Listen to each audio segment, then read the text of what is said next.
Bonjour, je m'appelle Menno Lapointe, je suis architecte associé de la firme Beaupré-Michaud. J'ai agi dans le cadre de ce projet-là comme chargé de projet. Notre équipe a été retenue par la Ville de Laval pour notre expertise, en fait, dans le domaine de la restauration de bâtiments patrimoniaux. Un des enjeux qu'il y avait à la maison ici, quand on a démarré nos expertises, c'était des problèmes de contamination et d'infiltration d'eau. On a relevé qu'il y avait vraiment un accroissement de moisissure à plusieurs endroits dans les plâtres, dans les boiseries. Un des matériaux qui a dû être traité de façon importante au niveau de la décontamination, c'est le plâtre à l'intérieur de la maison. Il était attaqué par la moisissure et donc l'ensemble des éléments de plâtre contaminés ont dû être retirés, grattés et nettoyés avec des procédures assez strictes pour s'assurer évidemment de la santé des ouvriers qui opéraient. Et ensuite, ces plâtres-là ont été reconstitués à l'aide d'artisans plâtriers pour remettre en état l'intérieur de la maison. Il y avait également des enjeux de contamination dans les pièces de charpente de bois et les pontages de bois.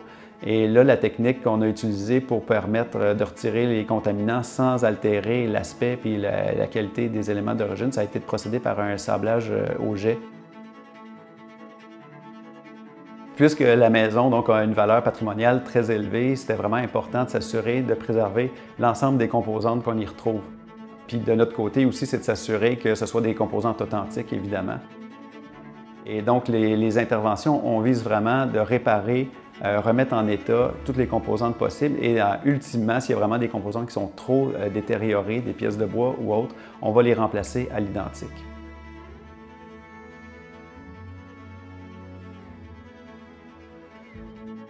Une des étapes pour s'assurer de préserver l'intégrité de la maison, c'est de s'assurer de faire la réfection de son enveloppe extérieure.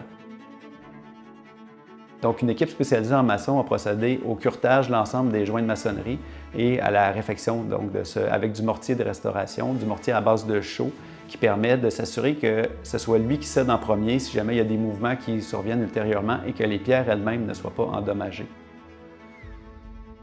Il y a quelques éléments de maçonnerie aussi assez singuliers de la maison qui ont été préservés. Il y a entre autres un évier de fenêtre. C'est une immense pierre à la base d'une des fenêtres qui a été creusée en son centre pour former une espèce d'évier avec une cuve donc sculptée à la main. Ça témoigne vraiment de l'histoire ancienne de cette maison-là. On retrouve très rarement là, au Québec des éviers de pierre. Il y a également quelques pierres principales des foyers qui ont dû être aussi rejointoyées, nettoyées, autant du côté intérieur qu'extérieur. On a travaillé également avec des menuisiers ébénistes qui ont restauré l'ensemble de la fenestration de la maison. Il y a aussi des ferblantiers qui sont intervenus sur le site, donc entre autres pour consolider certains solins de la toiture. Les ferblantiers ont aussi remplacé les solins à la base de la maison. Un projet de restauration, c'est toujours un défi parce qu'entre autres, on travaille avec des matériaux existants qui ont leur propre vie.